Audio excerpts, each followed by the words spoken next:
but that would never happen. So say a lot of people about Lord of the Flies, but there's really not a lot of data that can prove it either way. I mean, it's pretty unlikely that a group of school-age boys would get marooned on an island for any extended period of time so that we could settle this debate. But that happened. In 1965, 6 boys were marooned on an island for over a year. So, did they kill each other?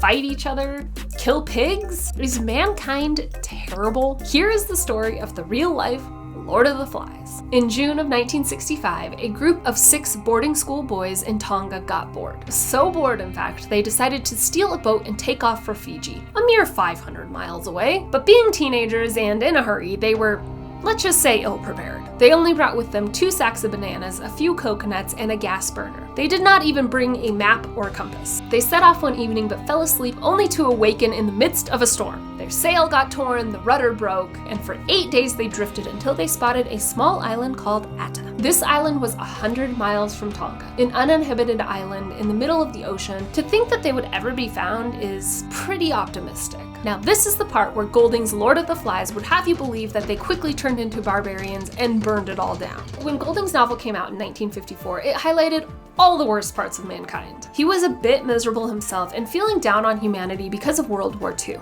He suffered from depression and alcoholism, and the war had him believing that every single one of us could have been Nazis. He said of that time, "Anyone who moved through those years without understanding that man produces evil as a bee produces honey must have been blind or wrong in the head." This worldview led him to write a very grim book about a set of schoolboys who gets marooned on an island. They fight, some of them die, and generally they just turn from prim British boys into savage brutes. Now some people believe this is completely plausible, but others believe that it's pretty far-fetched and humanity cannot possibly be this bad. And so, when these real-life boys got stranded, the story went a little differently than Golding's version. These boys spent the next 15 months building a life for themselves on this remote island. Before they had water or fire, they caught seabirds and drank their blood and ate them raw, though it took them months to accomplish. They hollowed out tree trunks to store rainwater, made a food garden, and finally built a permanent fire. They never let this fire go out, working in teams of 2 to keep it constantly burning. They found their way to the top of the island and surprisingly found a crater where Tongans had once lived, all the way up until they were kidnapped for slave trade in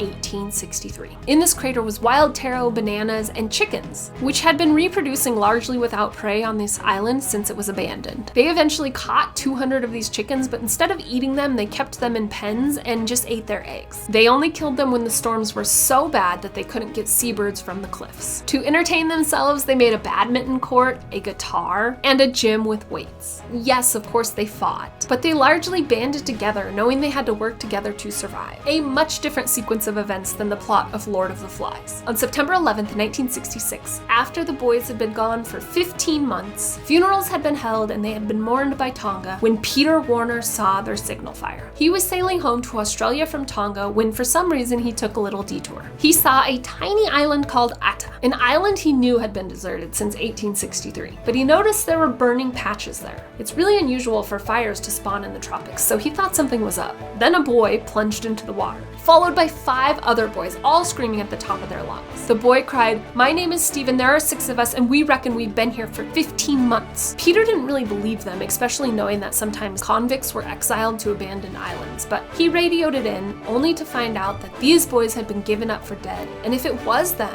it was a miracle. And it was them. They were returned home to crying parents, and then they largely slipped into obscurity. Until, in 2020, a man named Rutger Bregman was writing a book called Humankind, A Hopeful History, and he miraculously found this story. He traveled down to Australia and found Mono Totau, one of the boys, and Peter Warner, the captain who rescued them. It turns out they had remained friends for life, over 50 years, and remained so until Peter Warner's death in 2021. In his book, Bregman writes, "While the boys of Ata have been consigned to obscurity, Golding's book is still widely read. It's time we told a different kind of story. The real Lord of the Flies is a tale of friendship and loyalty, one that illustrates how much stronger we are if we can lean on each other." So which one do you think is a more accurate depiction of humanity? Personally, I'd like to believe the more optimistic view. I'm gonna link to the 1966 documentary below if you're interested. It's a reenactment by the boys from their time on the island. And interestingly enough, when Bregman brought this story to virality in 2020, a bidding war ensued for the movie rights. New Regency won, promising to do everything to strive for cultural authenticity and work as much as possible with local crew and filmmakers. So maybe we'll get to see a theatrical version someday. Thanks for watching. I'll catch you on the next one.